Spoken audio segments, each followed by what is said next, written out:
ৰাজ্য চৰকাৰ বিভিন্ন বিভাগৰ অধীনত কৰ্মৰত কৰ্মচাৰী, শিক্ষক, অনাশিক্ষক কৰ্মচাৰী সকলোৰে বাবে পুনৰ ৫টাকৈ ডাঙৰ খবৰ লৈ আহিছোঁ, য'ত চৰকাৰ ফালৰ পৰা কেইবাটাও নতুন সিদ্ধান্ত লোৱা হৈছে, নতুন নতুন নিৰ্দেশনা প্ৰকাশ হৈছে।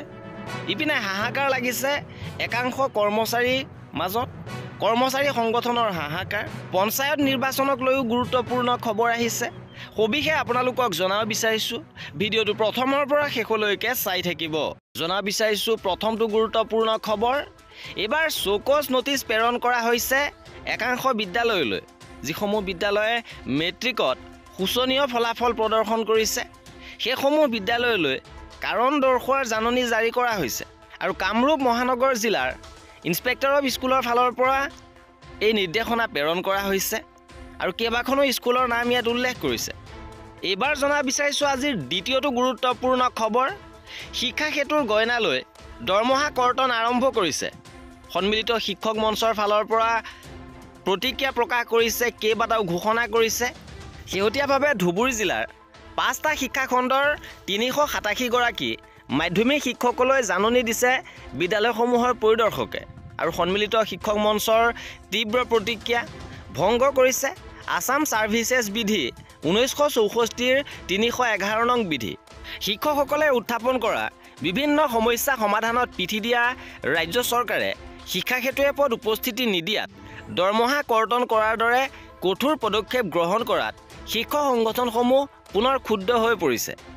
এপত উপস্থিতি দিয়াৰ সময়ত সৃষ্টি হোৱা আখুৱাসমূহ নিৰ্মূল কৰাৰ বিপৰীতে শিক্ষকৰ দৰমহা কৰ্তন আৰম্ভ কৰিছে। শিক্ষক মঞ্চৰ মুখ্য সভাপতি ৰঞ্জিত বৰঠাকুৰ আৰু মুখ্য সম্পাদক উৎপল চক্ৰৱৰ্তীয়ে বিবৃতিত কয় যে ধুবুৰী জিলাত শিক্ষকৰ দৰমহা কৰ্তনৰ নিৰ্দেশ সম্পূৰ্ণ অবিবেচক, লগতে এয়া গৰিহণাযোগ্য। কাৰণ নিৰ্দেশনাটোত স্বাক্ষৰকাৰী বিষয়াজনে কোনো ধৰণৰ কৈফিয়ত তলব নকৰাকৈ পোনে পোনে দৰমহা কৰ্তন কৰিবলৈ নিৰ্দেশ দি আছাম ছাৰ্ভিচেছ বিধি 1964ৰ বিধি নং 311 ভংগ কৰিছে আৰু আহুকালৰ সৃষ্টি কৰা দৰমহা কৰ্তনৰ এনে নিৰ্দেশনা অতি শীঘ্ৰে বাতিল কৰিবলৈ বিভাগীয় কৰ্তৃপক্ষক অনুৰোধ জনাইছে।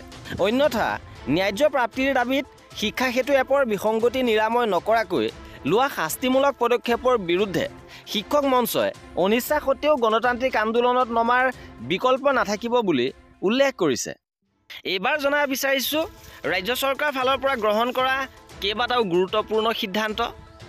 নতুনকৈ গঠন কৰা হ'ব 10খন সমজিলা। বকো ছয়গাঁও সমষ্টিত, পলাশবাৰী সমষ্টি, বৰচলা, ৰঙাপাৰা, মৰিয়নি, মাকুম, ডিগবৈ, তিয়ক, দুধনৈ আৰু ধলাইত গঠন কৰা হ'ব নতুন সমজিলা।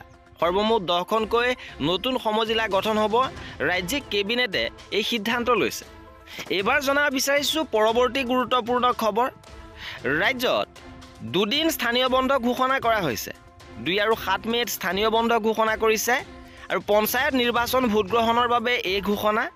2 মে'ত 14খন আৰু 7 মে'ত 13খন জিলাত স্থানীয় বন্ধ থাকিব।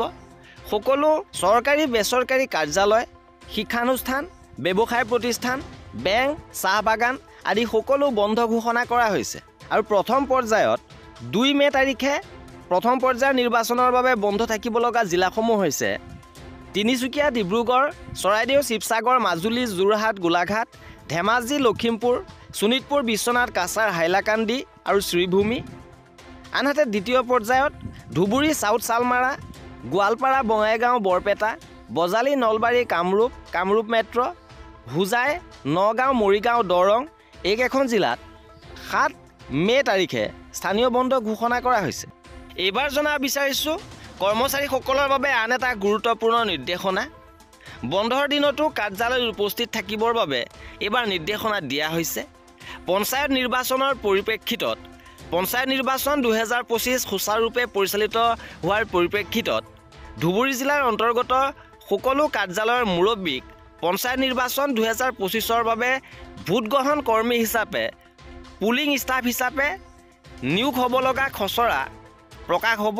গতিকে কৰ্মচাৰীসকলক প্ৰশিক্ষণ নিযুক্তি পত্ৰ লাভৰ বাবে বন্ধৰ দিনত নিজৰ কাৰ্যালয় প্ৰতিষ্ঠানত থাকিবলৈ নিৰ্দেশ দিয়া হৈছে। আৰু বন্ধৰ দিনতো এতিয়া কাৰ্যালয়ত থাকিব লাগিব কৰ্মচাৰীসকল। আৰু এই আছিল আজিৰ ভিডিঅ'টোত কৰ্মচাৰী আৰু পেঞ্চনাৰৰ সকলো খবৰ পাই থাকিবৰ বাবে আমাৰ চেনেলটো ছাবস্ক্ৰাইব কৰি ৰাখিব। ভিডিঅ'টো শেষৰলৈকে চোৱাৰ বাবে বহুত ধন্যবাদ।